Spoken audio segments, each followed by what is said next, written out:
Hello दोस्तों, आप सभी का स्वागत है हमारे इस YouTube channel H D creations पर। ये हमारा एडवांस एक्सेल रिलेटेड 16 ट्यूटोरियल है और इस वीडियो में हम लोग डेटा मॉडल के कैलकुलेटेड फील्ड या फिर मेजर्स के बारे में सीखेंगे। ठीक है, तो चलिए वीडियो को स्टार्ट करते हैं।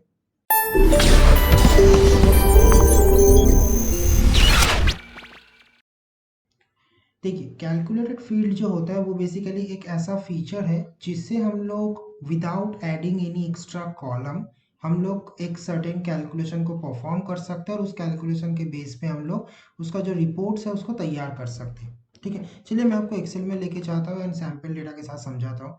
जैसे देखिए, हमारे पास एक सैम्पल डेटा है जहाँ पे कैटेगरी वाइज सेल्स दिया हुआ है। ठीक है, अब मान लीजिए मुझे इसके ऊपर एक प्रोजेक्शन तैयार करना है जहाँ पे मेरा एस्टिमेशन ऐसा है कि इस टाइम पे जितना भी कैटेगरी का सेल्स है उसका सेल्स नेक्स्ट ईयर तक 10% इंक्रीज हो जाएगा। ठीक है, तो अगर नेक्स्ट ईयर तक 10% इंक्रीज होता है तो मेरा सेल्स एक्चुअल में कितना होगा वो मुझे एक पाइवट टेबल में चाहिए। ठीक है, तो उसके लिए सबसे पहले तो मुझे डेटा को जो है उस डेटा को हमें तैयार करना होगा एक डेटा मॉडल में, क्योंकि मैं यहाँ पे कोई एक्स्ट्रा फील्ड एडिशन नहीं चाहता। ठीक है, तो सबसे पहले हम लोग इसको डेटा को डाल देंगे हमारे डेटा मॉडल में। उसके लिए क्या करेंगे, बस डेटा को टेबल में कन्वर्ट करेंगे जो मैंने ऑलरेडी पहले से करके रखा है। तो इसके अंदर बस माउस पॉइंटर को क्लिक करके मैं यहाँ से कर दूंगा ऐड टू डेटा मॉडल। तो ये हमारे जो डेटा मॉडल है उसमें लोड हो जाएगा। ठीक है, देन उसके बाद क्या करेंगे, उसके बाद हम लोग यहाँ से इसको क्लोज कर देंगे। देन मेजर्स तैयार करने के लिए हम लोग जाएंगे मेजर्स, वहां से जाएंगे न्यू मेजर्स। ठीक है, इस ऑप्शन में जाके कैटेगरी, ये मेरा टेबल का नाम है, मेजर का नाम क्या देना है, लेट्स से मेजर का नाम मैं यहाँ पे देता हूँ कैटेगरी जो है वो कैटेगरी ही रहेगा क्योंकि कैटेगरी मेरा टेबल का नाम है। मेजर्स जो है इसका नाम मैं यहाँ से मेजर वन को हटा के यहाँ पे दे देता हूँ प्रोजेक्टेड सेल्स, प्रोजेक्टेड सेल्स।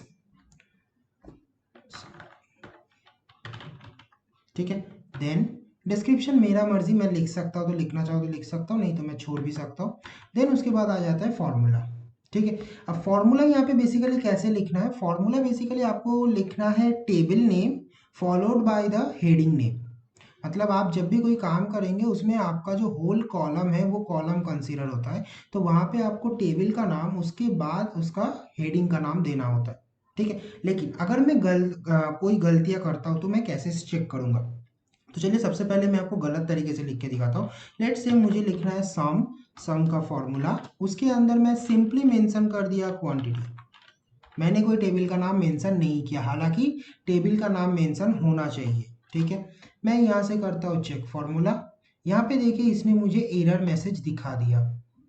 ठीक है, तो चेक फॉर्मूला जो ऑप्शन है ये बेसिकली फॉर्मूला को अप्लाई करने से पहले ही चेक कर लेता है कि ये जो फॉर्मूला है वो सही है या नहीं है। ठीक है, सो मुझे यहाँ पे बेसिकली इसको कैसे करना था, मुझे बेसिकली इसको करना था, ये क्वांटिटी तो लिखना सही है बट उसके पहले मुझे टेबल का जो नाम है वो टेबल का नाम बेसिकली मुझे देना चाहिए था। सो मैं यहाँ पे दोबारा फॉर्मूला को एक बार सही कर लेता हूँ।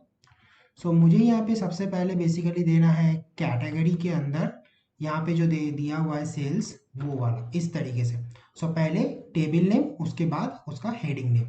ठीक है, तो ये मुझे क्या देगा, ये मुझे बेसिकली सबका टोटल दे देगा। ठीक है, लेकिन मुझे इसके साथ क्या करना चाहिए, मुझे इसके साथ इसका 10% एडिशन करना है, इसका 10% एडिशन करना है। सो मैं उसके लिए लिखूंगा यहाँ पे प्लस एंड उसके बाद अगेन, या फिर मैं इसमें 10% अगर एडिशन होता है बेसिकली इसके ऊपर तो ये हो जाएगा 110%। सो मैं डायरेक्टली यहाँ पे 1.1 भी लिख सकता हूँ, डायरेक्टली मैं यहाँ पे 1.1 भी लिख सकता हूँ, ये एकदम इक्वल है, 110% के बराबर है। ठीक है, तो इस तरीके से भी मैं काम कर सकता हूँ, कोई दिक्कत नहीं है। ठीक है, तो यहाँ पे मैं इसको ऐसे रख के मैं एक बार दोबारा फॉर्मूला को चेक कराता हूँ। चेक फॉर्मूला, देखिए इसने क्या दिया दिया, no errors in formula. So basically मेरा फॉर्मूला जो है वो यूज करने लायक है। ठीक है, अब मैं इतना करके यहाँ पे कर देता हूँ ओके। सो मेरा जो मेजर है वो बेसिकली मेरे डेटा मॉडल में क्रिएट हो चुका है। अब डेटा मॉडल में वो मेजर कहाँ पे पता चलेगा, एक बार मैं दिखा देता हूँ। अगर मैं फिर से मैनेज में जाऊँ, यहाँ पे देखिए नीचे की तरफ यहाँ पे दिख रहा है वो मेजर, यहाँ पे नीचे की तरफ मेरा बेसिकली मेजर दिख रहा है। ठीक है, अब देखते हैं कि इसको लेके कैसे रिपोर्ट तैयार करना है।